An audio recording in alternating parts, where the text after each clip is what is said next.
Hey, what's going on people? It's SGZ here from the SpartanGameZone, and in this video we'll be counting down the top 5 recently buffed legendary weapons in Borderlands 3.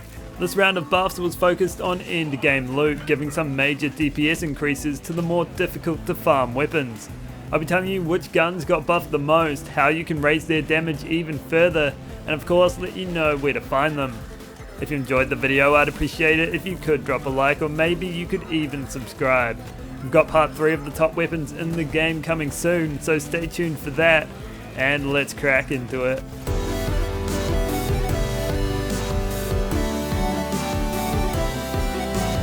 We begin this countdown of the top 5 recently buffed legendary weapons of April 2021 with the Globetrotter, an elemental COV launcher that can only be dropped by Scorch the Invincible in the Guardian takedown.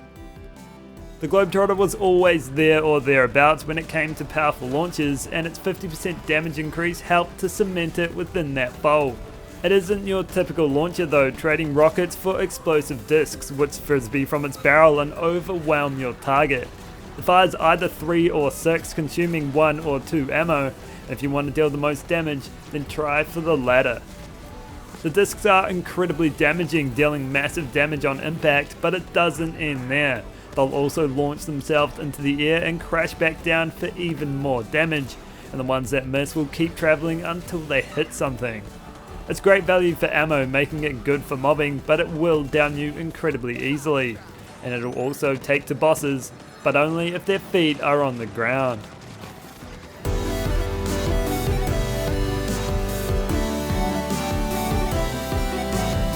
Moving on now to the multi-tap, an Atlas pistol that can either be obtained from the Guardian takedown bosses or more easily from Katagawa Ball, found around here in Skywell 27, but only on Mayhem 6 or above. The multi-tap got a big old boost to its damage, the kind of boost you get after drinking some Barocca the morning after a night out. Hashtag not sponsored.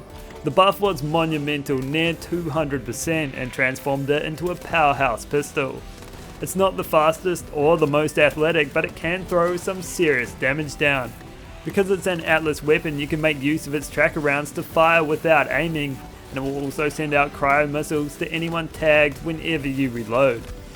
However, I find it's best using it in the traditional way, where you can have it crash through health bars with a guided hand, and it'll even do some heavy lifting when it comes to defeating a boss.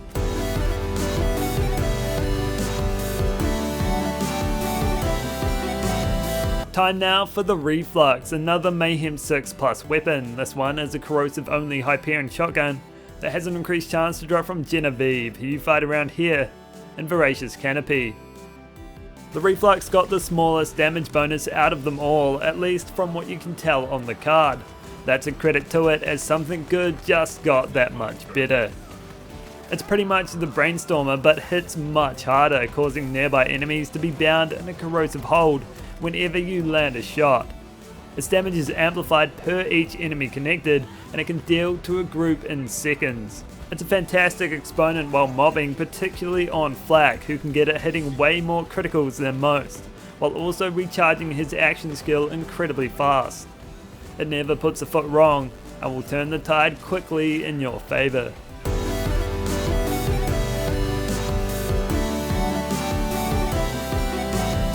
In second place is the Redistributor, an elemental Hyperion SMG that can only be dropped from Wotan at the end of the Maliwan takedown.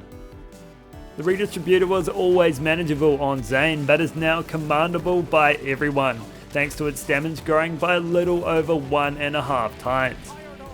It's a lot like the Reflux in its affinity with mobbing. Every 7th shot is amped, dealing over double damage, and all its amp shots will chain to nearby enemies.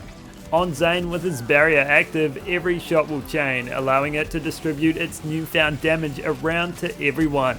It's able to blitz a pack almost instantly, and because of all the shots that you'll land, the consecutive hits anointment is great on it.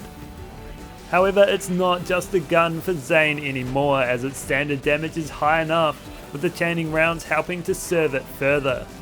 Flak can get those chains counting as crits, but still no one can compete with the all-time damage delivery center that is Zane.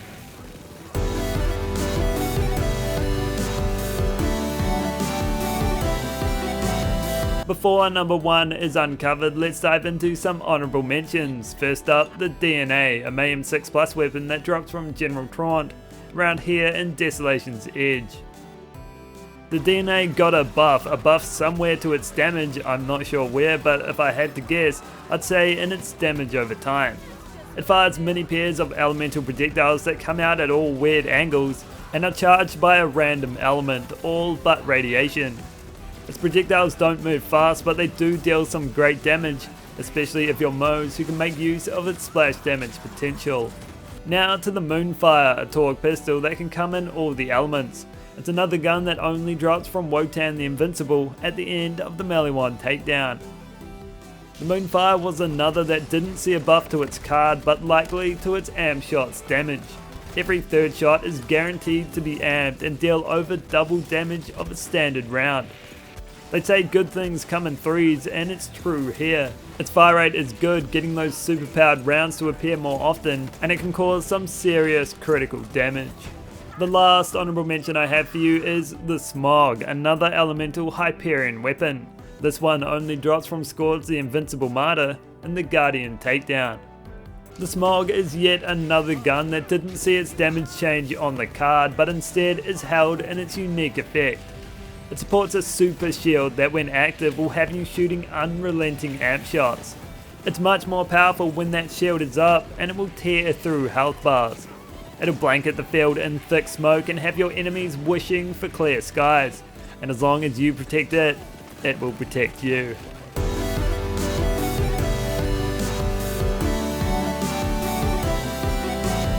Number 1, we made it, we did it together, and it's the Kybe's Worth, a splash damage melee one SMG that can only be dropped by Wotan in the melee one takedown. The Kybe's Worth has grown in value thanks to its unexpected 150% damage increase that saw it catapult back up the SMG ranks. It fires a twin lane of explosive rounds that arc from its barrel and cause some devastating amounts of damage. Any Vault Hunter can put it to work, clearing the field and making it look like your enemies were never there. Its unique effect causes healing pools to spawn where enemies fell every 10 seconds, but you don't need to worry about that because the only thing dying will be your enemy's flower garden because no one will be around to water it. Outside of its typical ×2 variant, you can also get a binary version which fires the extra projectile for even more damage. But any variant will make quick work of whatever challenge you face. So that's all for this video. I hope you enjoyed it and learned of the top 5 recently buffed weapons for April 29th, 2021 in Borderlands 3. If you did, consider dropping a like or subscribing, and I'll catch you in the next one.